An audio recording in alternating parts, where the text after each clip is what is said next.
Accessing library computer data.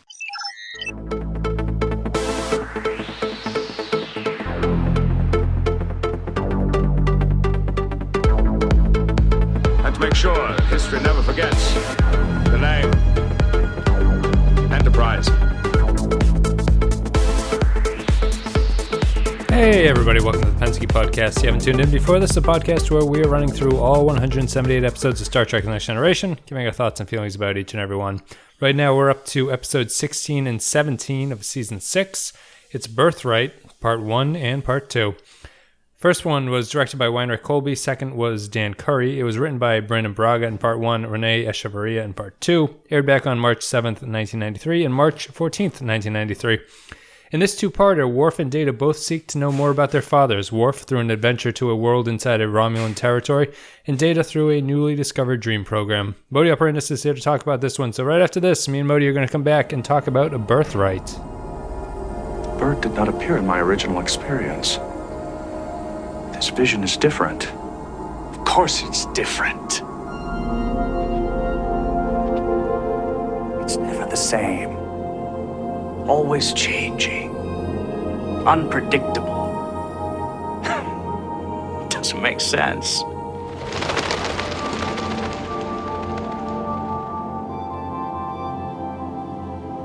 What is happening, Father? I don't know, Data. What is happening? We are on the deck of the Enterprise.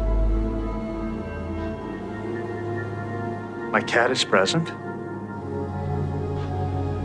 My potted plant.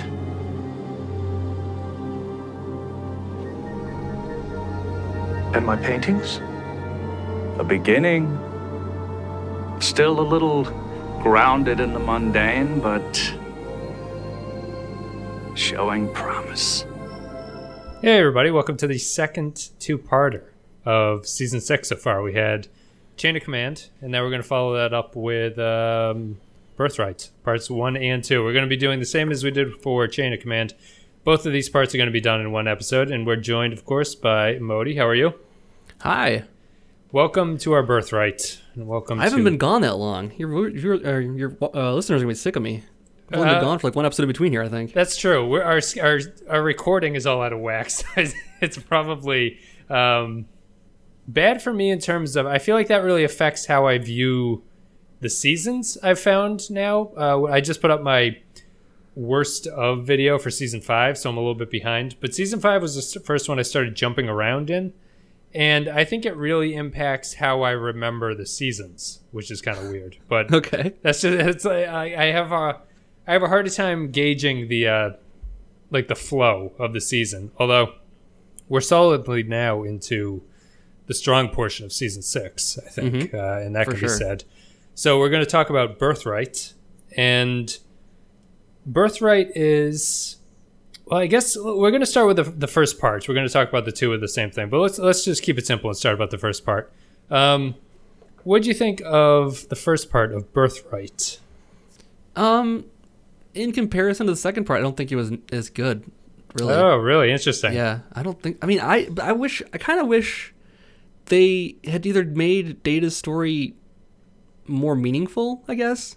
I do like everything about Data's like plot line here, and it's really, really interesting in its own right and has a lot of cool things about it.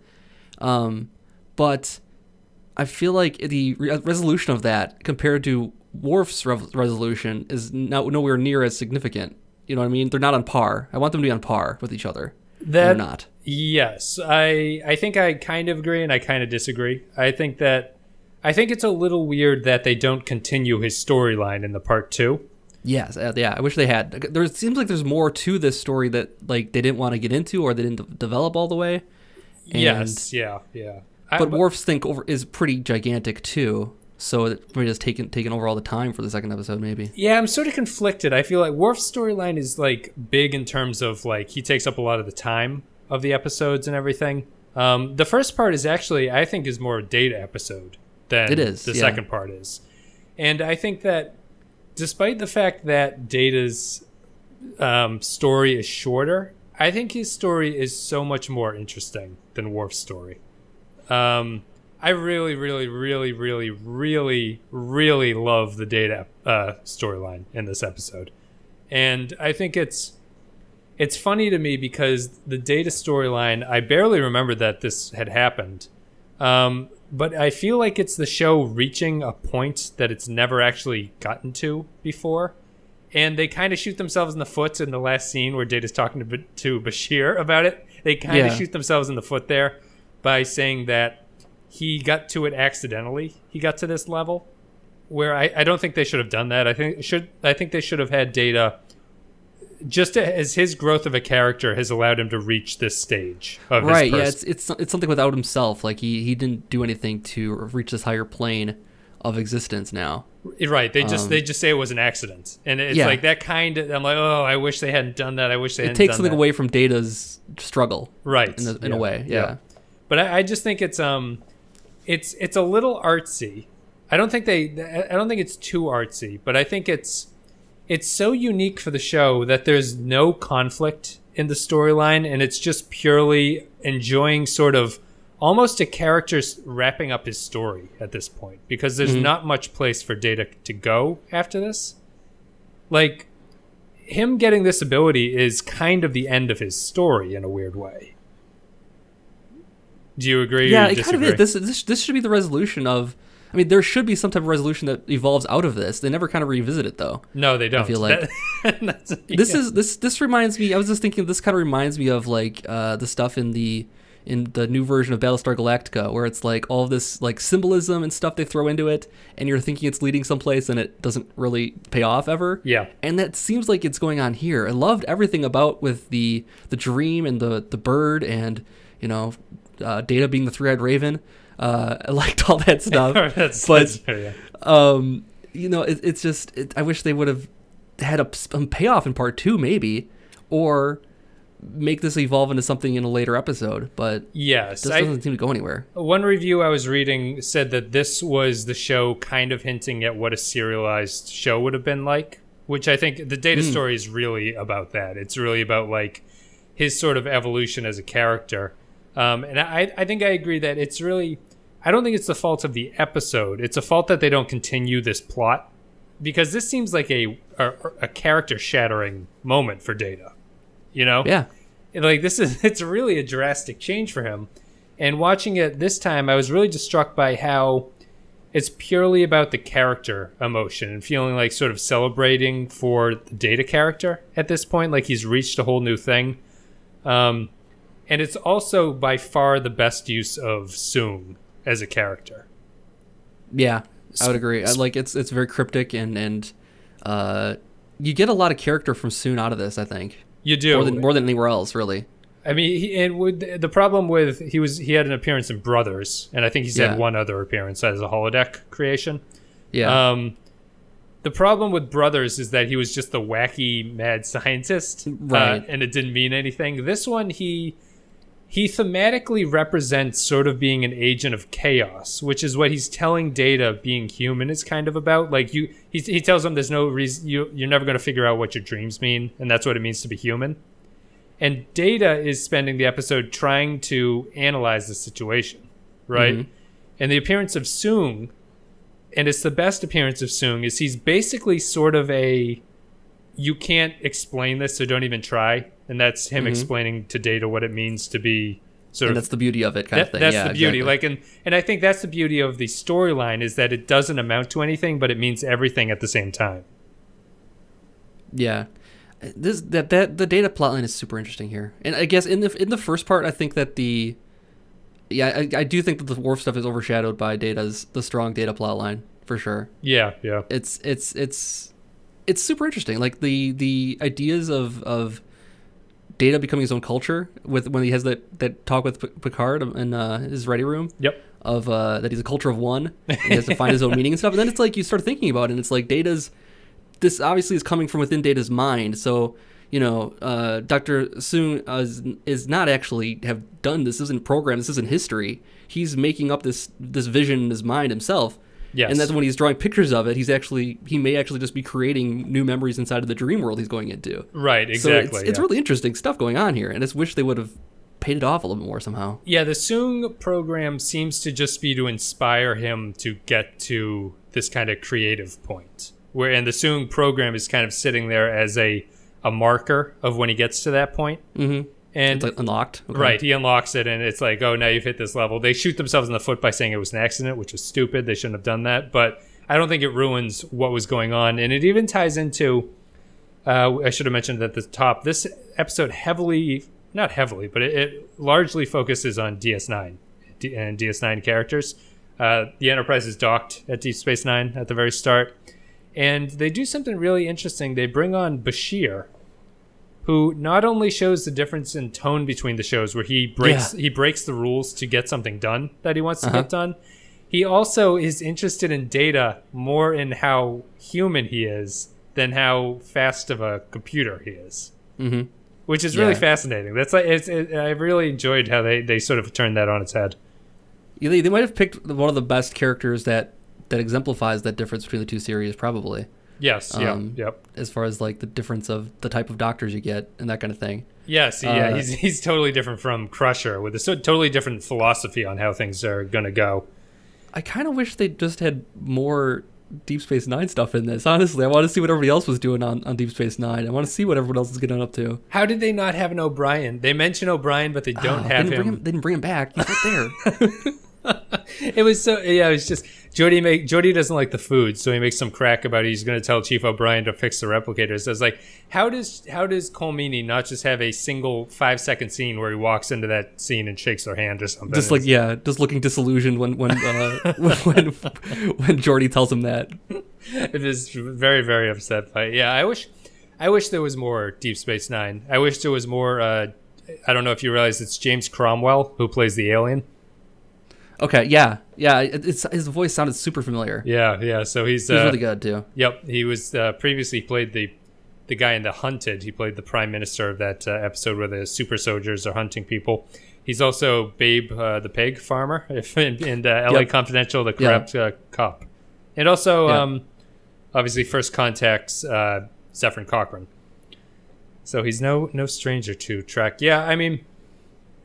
We'll just go on the Data thing for just another minute. I think that I love the way it was filmed. I love all the dream sequences, even though in the Blu-ray definition, it's clear that it is not Data laying on the bed when they do those double shots. Yeah, the double shots kind of suffer a little bit for that, but most of it's pretty good. It is. I think it's just so subtle. Like when he starts to dream about it, and Soong's like, why don't you describe what you're doing? And Data's like, well, I'm on the bridge. My cat's here. My plant is here. That's in my apartment. My potted plant is here. And that's his plant. My potted plant is here. His potted plant. And Soong's response is just so perfect. It's like, you're starting to get it, but you're still so mundane in the details. It's like, I just thought it was such a perfect sort of Data. He's developing these dreaming, creative possibilities, but he's starting out with, these are the things I recently saw. So here they are in my dream as well. Mm-hmm. Yeah, let's. I guess we can talk about the Worf storyline. So this kicks off. Yeah, these don't connect at all. Actually, really, I mean, the name of the episode is what connects them. But sort of dealing with fathers, I guess. Yeah, the fathers is what connects it, I suppose. But I feel like either episode could be called. Actually, Birthright applies better to Data's plotline than it does to Worf's here. Yeah, I think too. Yeah, I think I agree with that. I mean, I think it's interesting that you could have pulled either of these. They don't need to go in the same episode, basically. No. This could be something different altogether. Yeah, you could have separated either one, and it would have been fine. So they're loosely thematically connected. But it's weird that the Data storyline stops after part one. Mm-hmm. It's B that they don't really interact with each other at all, they have a conversation actually, which is weird because it's like Data giving advice to Worf or Worf giving advice to Data, which almost never happens. Yep, I love any reason. Every time those two have a scene together, I think it's fantastic. They're such a great foil against each other. Yeah, that's true, but it doesn't happen very often. No, it doesn't. Which is weird. You think that it would, but you can play their relationship in a lot of different ways, and I think that they don't interact in the sense that the stories are not intertwined with each other in like any way whatsoever. it's not like the Data plot is the B plot that's going to resolve Worf's storyline. Yeah. Which I mean, it gives Worf the, like... motivation. Yeah, it gives him the expressing what he's feeling kind of thing. Gives him the opportunity to do that without, like, making a stupid scene. Yeah. And makes it good, actually, I think. But... I think so. I think it's kind of a maturing storyline where they don't feel the need to just hammer the stories together. They can just allow one conversation to spin the entire second story off. And that's all that they need out of it. And I think that's pretty strong. Not a lot of Picard, not a lot of Troy, not a lot of all that. It's really a Data and Worf storyline. So, what'd you think of the opening Deep Space Nine sort of appearance here? Let's talk a little bit about Deep Space Nine and how it sort of fits into the Next Generation episode. Yeah, I mean, I love that show, and it was great to see it from a different perspective. And seeing what other people say about it, because you really only get the crew's perspective on it for the most part on Deep Space Nine. Yep. So you get to see what the outsiders think about it, what the outsiders think about them, that kind of thing. I really enjoyed that, actually. Again, I wish I would have spent a few more episodes just hanging out, like have plot lines revolving around Deep Space Nine that the other characters are, meanwhile with Dr. Crusher, right, kind of thing. You have that going on. And see those episodes too. I want to see that. Yeah, I think the most shocking thing to me about Deep Space Nine is. This is obviously seen through like a TNG perspective, kind of. So it's not totally Deep Space Nine, but they really separated the two shows very, very differently, like tonal wise. The characters are very different from each other.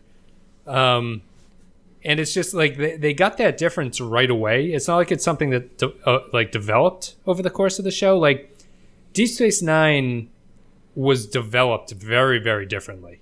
We're going to get to that eventually when we get to Deep Space Nine. At least I will. But I mean, it's fascinating to me. They didn't just copy TNG, which is really, really like they had to do that. It was the smart move to do. But they went in a very different direction, just with how these characters interact. Like the Doctor is just people; they're just breaking the rules to get it done. They just want to do all this weird stuff. The station looks so different; it's so like dingy. And this is, I guess, the only time that you're going to see Deep Space Nine in high definition, right? Because they're never going to remaster the Deep Space Nine. No, I suppose not. Yeah, so that's kind of a reason enough to watch this one. Yeah, I just think it's really, like, the fact that they eat real food at restaurants. Is this interesting? The promenade has, like, food available. Wasn't that, like, there was a plotline early on that show, too, of they didn't have the replicators working and stuff like that, so they had to, like, worry about food supplies and stuff like that. They'd eat rations and everything like that, and bring on the other stuff. Yeah, I think it's just, it's nifty. It's a good way to bring on this character of Jalad Shrek, or whatever the hell his name is, the Cromwell character. What did you think of booting off Worf's story? What did you think of Worf's story? We'll switch into that. I did enjoy Worf's story as well. Again, I don't think just in the first part. Yeah, sorry. The first part here, the first part, it was, I don't know. It was like, you can obviously tell that he's in denial. You know what he's going to end up doing anyways. There's no plot unless he goes to follow whatever this guy says. It's just kind of interesting that I don't know. I mean, first of all, I don't know what exactly this guy was going to charge Worf for this information. I'm kind of curious about that. Yeah. Like, what does Worf own, really? But yeah, it's never mentioned either. He's never there's no price named. No, there's no price. Glad they worked their way around that, because Worf's just like I did like Worf's negotiating tactics though too. Just dangling him over the edge. Yeah. I'll pay you after. That guy's you're probably not gonna live through this. Yeah, he needs to come up with a better bartering system, as opposed to just upset the guy and then have him threaten you with death and you have to pay him virtually nothing or whatever. I think that not a good way to build relationships with informants. No, it's not a customer service industry that this guy's involved with. I think that the part one Worf story completely revolves around the fact that Worf is conflicted by his father potentially being captured by the Romulans, right? Yeah, it's a big deal, because I mean, in the second part, it's kind of what the whole impetus for the whole thing is about, in that these people have to pretend that they're dead so they don't dishonor their families that are still alive. Right. And that's the whole conflict with Worf here, is that he's just in denial that his father would allow himself to be captured, and that it doesn't really resonate with an audience, I feel like, as much. as the later stuff about being true to your heritage and that kind of thing, where the second half of the episode is all about. But the early stuff about it just doesn't. I don't know if it resonates as well with an audience necessarily. No, I think that it's talking again about sort of storylines that I think, like how I considered the Data story here to sort of be the end of the Data arc, as little arc as there is for some of these characters. I feel like Redemption, the season 4 or whatever it was, whenever that was, the Redemption arc kind of ended Worf's storyline in a weird way, at least in terms of this honor thing. I mean, his father being out there potentially is interesting. His, sort of inner turmoil about whether or not he should be happy that his father's alive as a Klingon, like a Klingon should have killed himself. Why would, or died in battle or whatever? Like, why should I be happy that he's there? And eventually his humanity breaks through when he talks to Data and he talks to Troy and everything, and he realizes that he wants to go out there and see if his father's actually out there. So he books a ride. He hitches a ride out to this. I guess we should explain the plot. So apparently this information this guy is selling is that the Romulans at the Khitomer massacre captured a bunch of Klingons, including Worf's father, and they have them at this secret prison base that no one knows about. So Worf's going to go out there and break in. He gets to the prison. He meets a young girl there. He peeps her for a little while as she bathes. And then he finds this prison camp where there's these older Klingons who are captured from Khitomer, and they have children. And then they betray Worf, and the Romulans capture him, and they say, "You're never going to leave." And that's the end of episode 1. Yeah. So now, going from there, now we can freely just break into part 2 about this. I'm going to just say what I think the weakest... I think part 1 is better than part 2 of Birthright. Oh, really? Yeah. Okay. I think that the problem with the second half, and you can respond, is the fact that they don't go all the way with Mogh being there is a huge letdown. And I think they didn't make the right choice there. But I think that's a slam against part 1 though, because he turns out that he's gone in part 1, and it's all this build up to a payoff that doesn't actually happen. Like the actual struggle here is I'm coming to terms with my father dishonoring himself. And then it turns out, he's dead. So you didn't do anything. Now you're stuck here. Right. And then, part 2 is completely tangential to part 1, really. Yes. When you really get into that. I mean, the problem... What the plot is actually of part 1. The problem with the plot 1 is that it kind of just throws away everything that happens to Worf in part 1. Like, him having to come to this decision is the only interesting part about that story in part 1. So to just be like, yeah, never mind. Actually, that didn't happen at all. It's cool. Like, it's just like, oh, well, that's a huge letdown. It also, it doesn't give Worf a personal enough stake in what happens in part 2. I understand that they try to push it as that way, but I think part 2 is a little bit confused about what it's talking about. It does a very good job of giving both sides. Both sides are correct and incorrect at the same time in this part 2, which is interesting to me. The Romulan and Worf. Yeah, I do like that too. Worf is just a racist in part 2. Oh yeah, heavy racist. I even wrote it down. I was like, wow, Worf is exceedingly racist. Worf is hugely racist, but he also is sort of pushing a comfortable prison is still a prison thing, which is a good argument. The Romulan has the counter argument. I did something that no other government has ever been able to do, and I brought peace between our two people.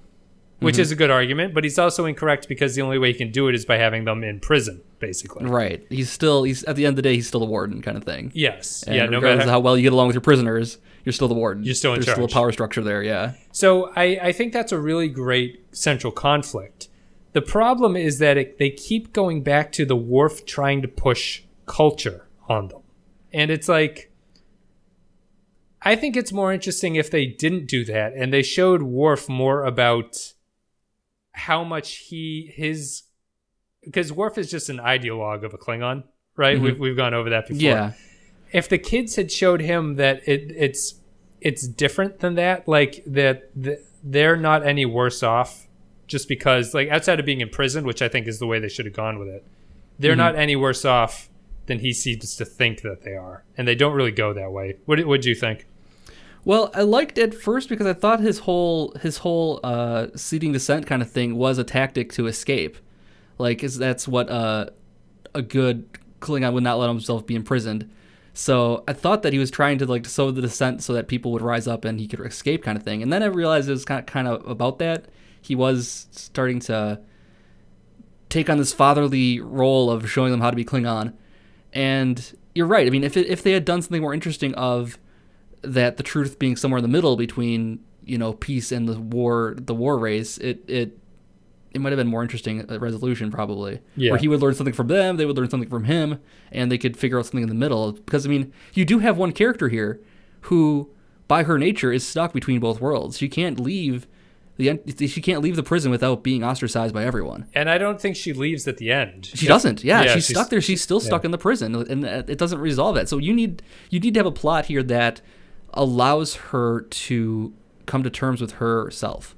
Yes, I think. Yep. But it doesn't. The way that Worf preaches it, there's no middle ground. Yes, and I think it's a big letdown of the thing, because I spent probably 80% of the second half being like, you know, this Romulan's kind of got a good point. It's only once he finally is like, I'm going to kill people so that they can't get out of my prison. Exactly. I'm going to kill Worf to keep the peace, kind of thing. And yeah. Then he becomes back to being the actual warden again. Right. That's the problem. And I think that what they've done is, like, it's a really interesting just examining how these two races that, as Worf says, have been at war for centuries can actually go about fixing it. We'll come back to this. I did want to ask your opinion about, we've talked before about the Romulans, because you watched Face of the Enemy with me. Yeah. Do you think that, I think this continues to be a thing. I might just be a broken record. Tell me to shut up if I am, but the lack of characterization about what the Romulans think is kind of a problem here. Yeah, I could see that. Again, I stated my opinion on the Romulans back in that episode too. Go back and listen to it if you haven't. Right. But my basic thing is that there's two hierarchies of Romulan ethics, and there's the military side of it, and there's the actual like morality side of it, which is just the everyday people. And here, you don't know. I don't really get a sense that these guys are still Romulans, if you know what I mean. Like the people who are Romulan by heritage aren't necessarily Romulans anymore. Okay. Given that they've abandoned their ideals and have intermingled with Klingons, they obviously aren't very good Romulans then. Yeah. So yeah. I don't know if maybe that's not part of what their whole ethics is, and maybe the, you know, the what am I thinking? The xenophobia is not part of their ideology. Maybe, but yeah. Maybe I don't know. I just don't know. I mean, these guys aren't Romulans in my opinion. Right, and I don't disagree with you. Like I think that you can draw a conclusion about what they are. I kind of have a problem with them because, like, Worf is constantly going through this thing, the Romulans have no honor, where what this guy did seems to be like more honorable than pretty much anything Worf has ever done. Like, you know, he threw away his life so that people could survive, basically. Again, because Worf's a racist. Right. I mean, because they can't be honorable because he's a Romulan. They say except he's acting honorable. Right. So, they say they're treacherous, and they kind of are. They're kind of treacherous, but they also, they're not completely dishonorable people. They always seem to have a very sort of moral code, and Face of the Enemy was that guy was like so enamored with them because of their morality. Well, that's the thing. Like humans and Romulans would get along way less, I think, than Klingons and Romulans would. I mean, to me, Klingons and Romulans are two sides of the same coin that just hate each other. But even though their cultures are very, very similar, I totally agree with that. I think that's the biggest problem. I don't see enough of a reason for the Romulans and the Klingons to not like each other. Basically, I mean, I'll buy into it because that's the way the story tells it. I mean, it's not like it's not whatever like hatred. History's always, there, yeah. Right. Not like hatred has to be logical or something like that. But I think that if you had defined, like, that could have made the episode a little bit more thematic if the Romulan and Klingon ideals clash a little bit more than they do. But it's not a huge deal by any stretch of the imagination. I mean, I'll go with the other sort of minor quibble I have. I sound like I hate this second part. I don't. I think it's a good episode. I just don't think it's as good as the first part. But did you buy the older... Do you think it was a good idea to have the older Klingons still be present in the prison? Do you buy... That's a good question. That is a good question, because you need the antagonist that's going to stand in the way of these... I mean, if they were there, Worf can convert them pretty easily by being the strong presence that shows them the way to be Klingon. Yep. But if the grown-ups, quote unquote, were all gone, I don't think there'd be any conflict there necessarily. No, I think about it. I was just wondering about it because the older Klingons, to me, it's problematic that the older Klingons kind of gave up. And it doesn't seem very Klingon, where I can buy if they had young children who were raised in this place that they wouldn't have that sort of Klingon, fuck you, I'm going to fight to the death kind of thing. Mm-hmm. So if it was only the younger Klingons, I could see the conflict would have to be Worf going there and sort of trying to work with these people who have no other way of knowing something.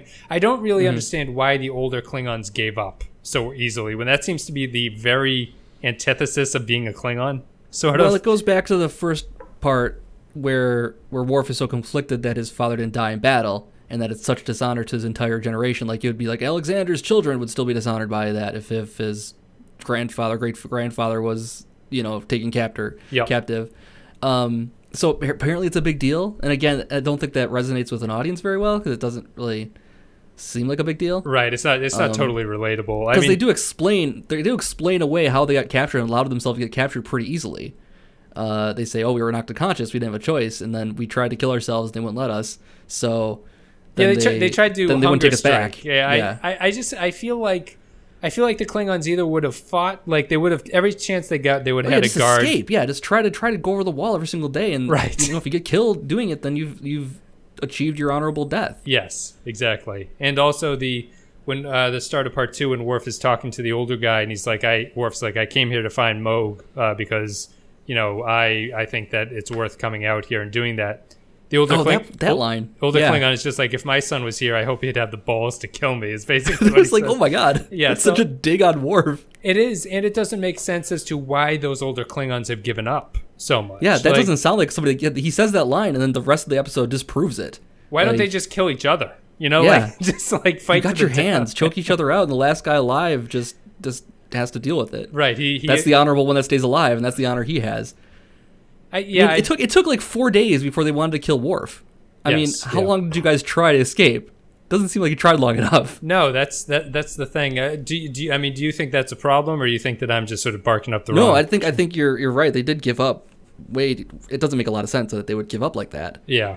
At all ever. I mean, even if the Klingon High Council or whatever wants to disavow them, just still try to get out of there. Still try to have your honorable death for your own sakes. Yes. But I mean, then it kind of paints them a cowardly light in that, like, we're only gonna die in battle if someone's gonna know about it. You know what I mean? Right. Like, that's what it comes down to then. Yeah, I mean, they kind of disguise it by they don't want to bring shame on their families back home, but they're also but if the families back home don't know they're alive, then your own honor in your own mind is all that's there. Like, your honor to yourself is all that's there. So you obviously don't actually believe that. You're just culturally, it's the superego versus the id or the ego. You know what I mean? Like, it's what the world thinks of you, not what you think of yourself, kind of thing. I mean, I would have had the kids tell the story to Worf about how their parents continued to fight. They were there long enough that they had more kids, basically. Mm-hmm. And one of them, the woman had this half Romulan, half Klingon who grew up. But I would have had the parents be such a problem that the Romulans decide the only way to deal with it is to kill them, which would have tied into the ending, because that's how the Romulans get rid of problems. And then they would have kept the kids and been like, well, we can't kill the kids. We'll just raise them in this place where they don't have any attachment to. Yeah, that would be an interesting plot twist. Right, yeah. Yeah. If they had done that at the origin, then Worf stumbles upon this tribe of Klingons raised by Romulans. Right, yes, exactly. That'd be interesting. And they all have Romulan haircuts. They look ridiculous. I think that would have, I don't know, what did you said you liked the second part. What did you sort of enjoy about it?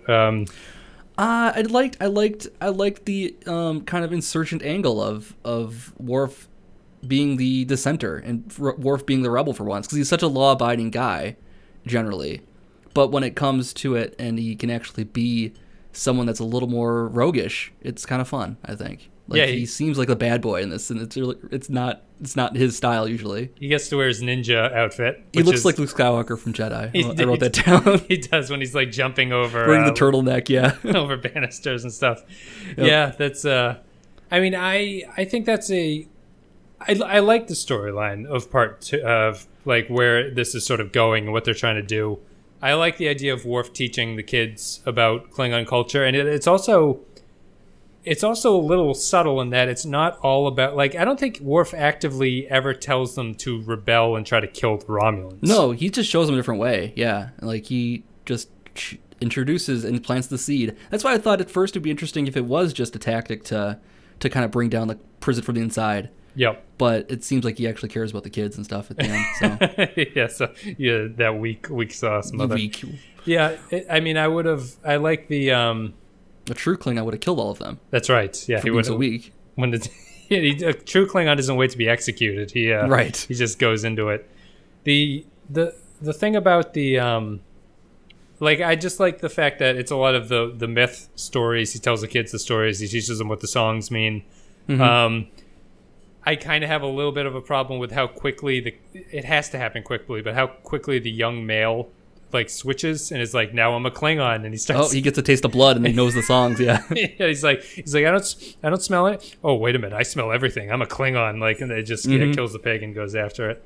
And he shows up wearing the armor at the end, which which is a little odd. I don't know, but I just wish it had more. I think the actor who plays the Romulan is really good, and I wish it had more of a focus on that conflict between the two of them.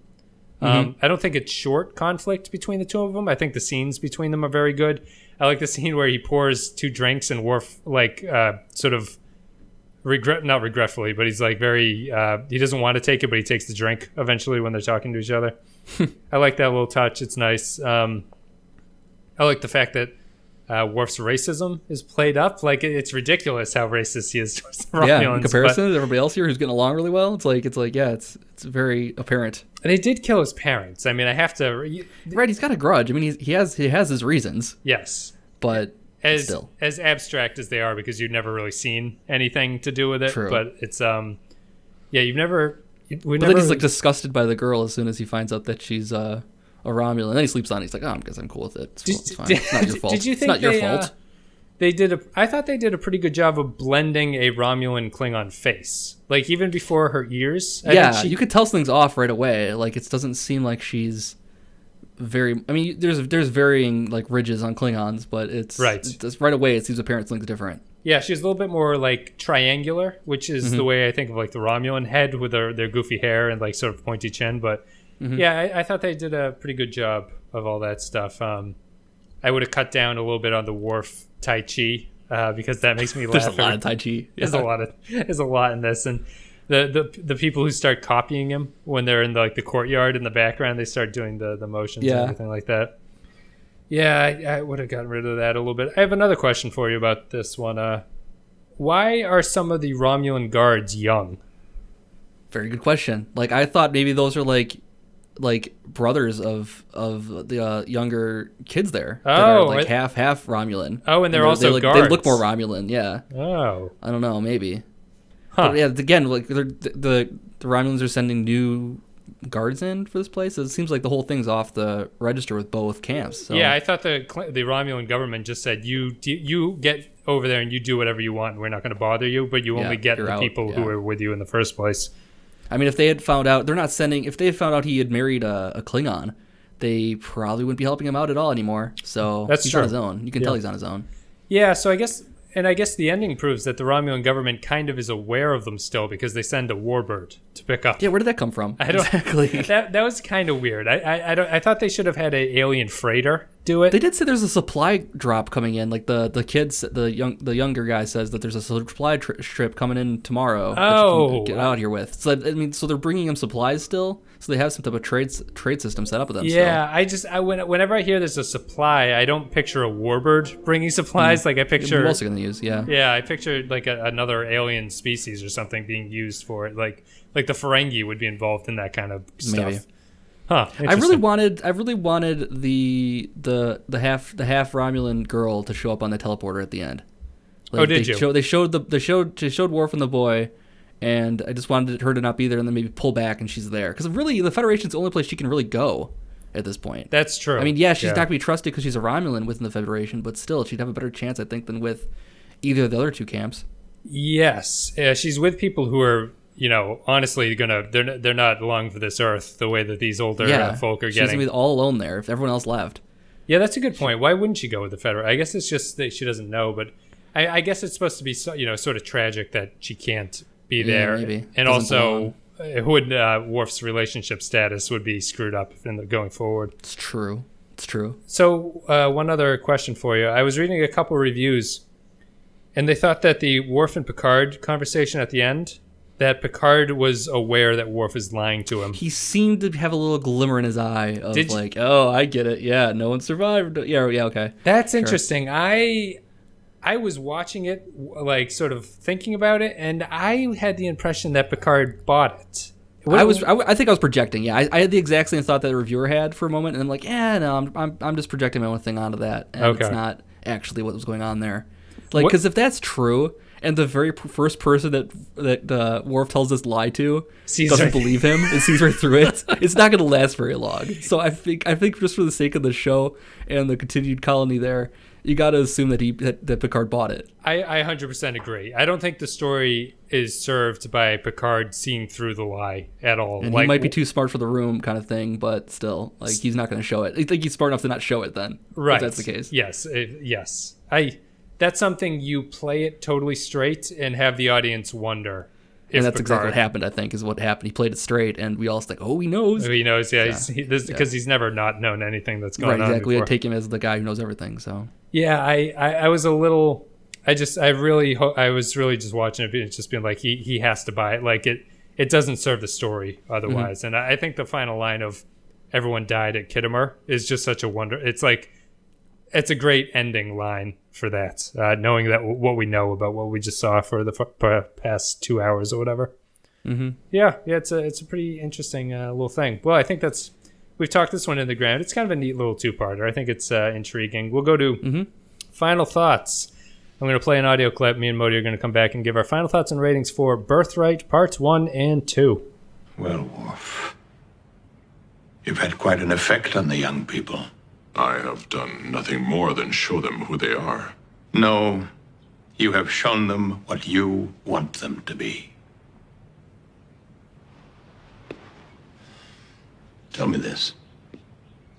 You know of any place, any time in history, when Klingons and Romulans have lived together in peace? We have despised each other, fought each other. For centuries, except here, on this remote planet, Romulans and Klingons live together in harmony. No government, no leader has ever done what I have done here. And what about talk? I saw what happened to him when he caught the scent of his prey on the wind. For the first time in his life, he felt powerful, and that is what he has been denied living here. And that is what you have tried to take away from him. Now, you may be content to sit here in the jungle and wither to old age, but Talk and the others have tasted what it is to feel truly alive, and they will not give that up now. Enough of this. We could talk all night and not convince each other. Yeah, I don't know. I was intrigued by Birthright, which I think is good. Like, I'm at a point now where not much is surprising me in TNG anymore. They've sort of oiled the machinery down, and they sort of have a humming thing going here.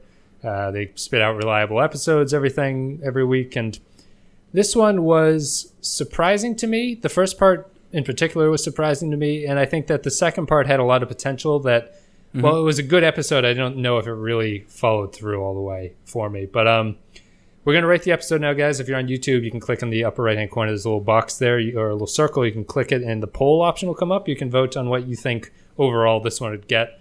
Mogh, I'm going to ask you to break down the two parts. Oh, and boy. Give so I have each to one get a a score for each? Oh, yes. that's unfair. I was going to say, if we were to combine these together as one thing, it's obviously a 5. If I have to break it down, it's going to be a little more nuanced than that. I think I'd still lean towards a 5 for both episodes, though, because they're both very solid. I like them both in their own ways. The data stuff is super interesting. There's points to be made that the data stuff could have been continued into part 2. there's points to be made that the Worf thing could have been contained to its own, maybe extra long episode or something like that. But I think that those kind of offset each other to make a 5. On average, it's a 5 between the 2 episodes, so I'll give them both a 5. Cool. I'd have a hard time averaging maybe to a 5. I think the average would knock it down, but I really love the first part. The Data storyline, I think, is like sublime for this show. I give the first part's kind of a weak 5, and the second part is a strong 3 to me. Okay. They would average out to probably around a 4 or something like that, but I really, really love the first part, and the second part is good to watch, interesting. I just had too many questions while I was watching it about what was going on, as opposed to the, ironically, the first one, which brings up a bunch of questions and doesn't really answer them, but I don't need the answers to those questions. Then that's the whole point of that episode, too. Right. Is that you don't want the answers to the questions. Right, because that's not the point of it. Yeah. And I just, I was watching the first part and thinking about the podcast, and Picard has the whole thing about, like, you have to find something you enjoy and sort of analyze it and think about it and all this stuff. It's like, oh, it's kind of like the podcast. Like, he's kind of talking about the podcast, what I'm doing here. He knew. He knew, and it was like, it was a nice little sentiment from Picard, I thought, and I think it's kind of clever and nice. And yeah, the Data stuff, the room gets a little dusty if you are into these characters. I think it's very, very interesting. Cool. Well, thank you very much, sir, for coming on and talking about Birthright. Anytime. Guys, check out Mogh's channel. It's in YouTube. I'll put a link down below. You can go to YouTube and search Mogh Operandus, and his channel will come up. Got a bunch of playthroughs, RimWorld, if you guys are into that, obviously. And if you guys are on YouTube, a like and a comment's appreciated. If you're on iTunes, rating review helps get the show out there. Patreon, you can go to patreon.com/Lipinski Podcasts, and for a couple dollars a month, you get exclusive content. We do podcasts about other stuff like Galaxy Quest, and Event Horizon might be coming up this month. I don't know. There's a couple contenders. Anyway, go there, facebook.com/Lipinski Podcast. You can leave a like or whatever goes on Facebook. You can do that there as well. Things are so much simpler before you had all these social media stuff to go through. Yeah, got a lot going on now, man. Jesus Christ, I got to remember all this stuff. So many things to fill out online. Anyway, thank you, sir, again for coming on and talking about Birthright. I greatly appreciate it. My pleasure. We'll probably have you for 1 or 2 more episodes in season 6, even though we're moving towards the end. There's like 8 episodes left. And then after this, what the hell is coming up next? What is it? Oh, it's Starship Mine, the Die Hard in space. Okay. Nice. Excellent. Guys, thank you very much for listening. I hope you enjoyed it. I'll see you next time.